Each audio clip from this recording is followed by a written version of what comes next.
what if I don't like Metal Gear Solid 4? Because they change so much. Yeah. It's different. It's true.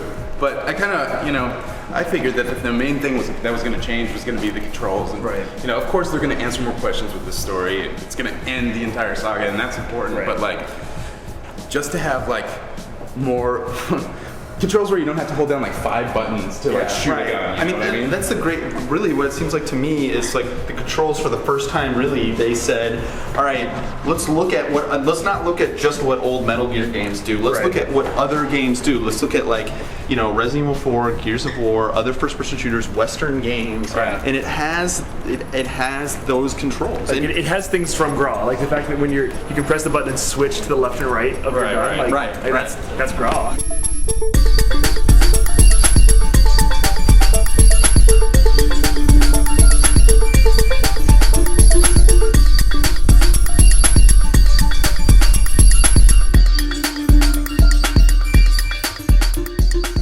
Like, okay, square button, auto aim is on, square button, auto aim is off, and it zooms to like that closer over your shoulder perspective. Does that seem like weird? I mean, that's square button's pretty good real estate on the controller. Doesn't it seem like maybe they could have done that in an options menu though? Like, I feel like. But they've simplified it. They've toned down a lot of things are the same button. Like the triangle button is now context-sensitive action. And that replaces a lot of complex combinations you used to have to do in order to like shoot around the corner. It's like that. As much as they simplified a lot of it, I would definitely not say that the controls are simple.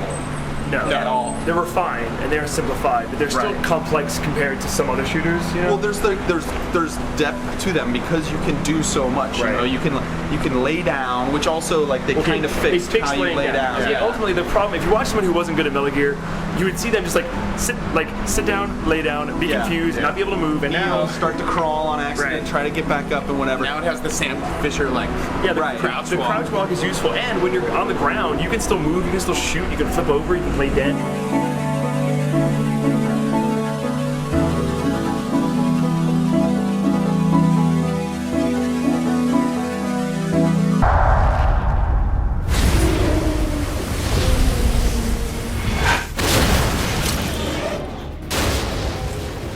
What I mean by like too much story is like, Metal Gear Rex, Metal Gear Ray, like facing up, which was amazing. The best part of that trailer. I hope that's not the last boss. I hope that is not the end of the game. I hope it's the beginning of the game, personally. Well, it is funny because they told us like our demo is 15 minutes into the game. So I'm like, well, what are those first 15 minutes? I don't know. Yeah, but then you clarified. You said first 15 minutes of gameplay, or first 15 minutes like including cutscenes, and he was like, no. There's like way more cutscenes before that. I expect that.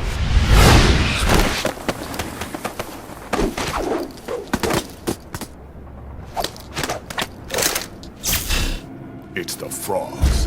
This is also our first time playing the game and seeing the graphics, and I always expect to be a little disappointed because it's been 2 years since we first saw this, but I wasn't. I found the level we were in, this Medina level, to be like beautiful, evocative, just like standing still, watching the debris and paper flow by, the clouds of smoke going with the wind. Not one part of it feels like it's pasted in there. It's no sections are the same, no two buildings look the same. Everything is totally. It's very vertical. There's multi-levels. There's tons of ups and downs, and then you'll be like snaking across balance beams and jumping to this little like ledge, and like a lot of that is like you don't have to do any of it, but it's there.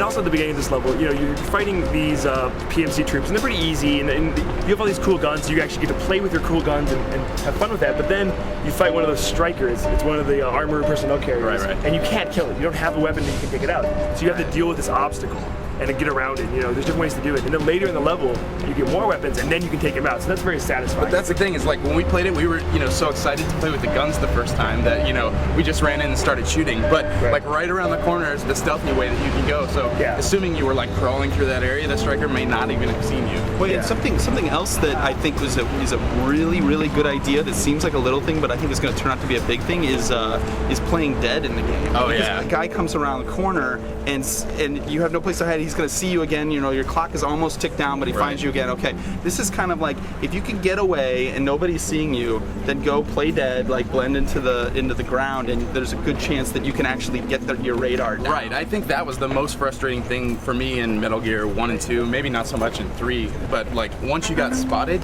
you were kind of fucked. And if not kill everybody. Only in that, yeah, you either have to kill everyone or you have to wait forever for it to go away. You don't have the countdown timer. You don't even have radar anymore. Instead, you have the threat circle, which is kind of useful actually. Like I liked it. Yeah, I like it a lot better. It's a brilliant, like unobtrusive way. It just like it appears when you need it. Right. Yeah. And you can kind of take it or leave it. It's not so like in your face and on top of everything that it ruins the graphics, but it's cool. You know, like little sound waves kind of bump up where the different enemies are in relation to you.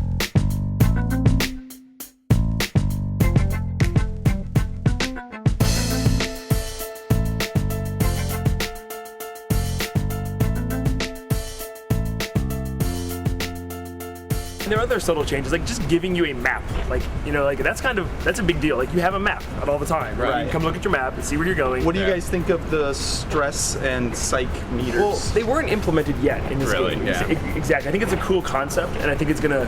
I like the idea that you get so psyched up in battle that you take half damage and have super accuracy. Right, but that's only when your stress level goes all the way up. Right. Yeah. But like you don't want it to be. It's like you either want it all the way down or all the way up. Right. Like stress is bad, but if you get a ton of it at once, you get what's it called, like a battle high. Yeah, battle and then high. You're like, you're invulnerable for a little bit, but ultimately it's bad. And if you get knocked out or go to sleep or whatever, it goes back down.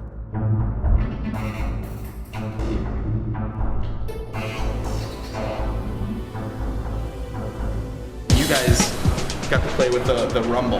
Well, unfortunately the rumble wasn't really working in the demo. Well, okay, the funny part was, so we were doing the demo, and Ryan Payton, the producer, was like, "Yeah, what do you think of the DualShock 3? What do you think of the rumble?" And I'm like, "It's really subtle." And he's like, "Really?" I'm like, "It's so subtle as to be imperceptible because there is a fucking rumble." Yeah. I thought it started working later. Then it did, yeah. I tried it, and about half of the demo, I was like, "Ryan, oh my god, this rumble's crazy," because I played all the rumble controllers. Right. But so explosions were happening around me, like further in the environment, and I could tell where they were based on like what part of my controller was rumbling. Yeah. And it isn't like the DualShock where you feel weight spinning. It's different. It feels new. It's new tech. It's totally next gen. I think it's better than the Wii Rumble. I think it's slightly better than 360 Rumble. I mean, it's not like a life-changing experience. What's better rumble? Like, how does it make better what he just said. Like it's directional, and it doesn't feel like weight spinning in a controller. Right. It feels like just vibration. Does the 360 controller feel like weight spinning in a controller to you? Not as much as DualShock, but it also doesn't feel directional on the controller. Like think about rumble in stereo. Right. And also like the levels of rumble from very subtle to very strong seemed like a broader range than I'm used to in controllers. Yeah.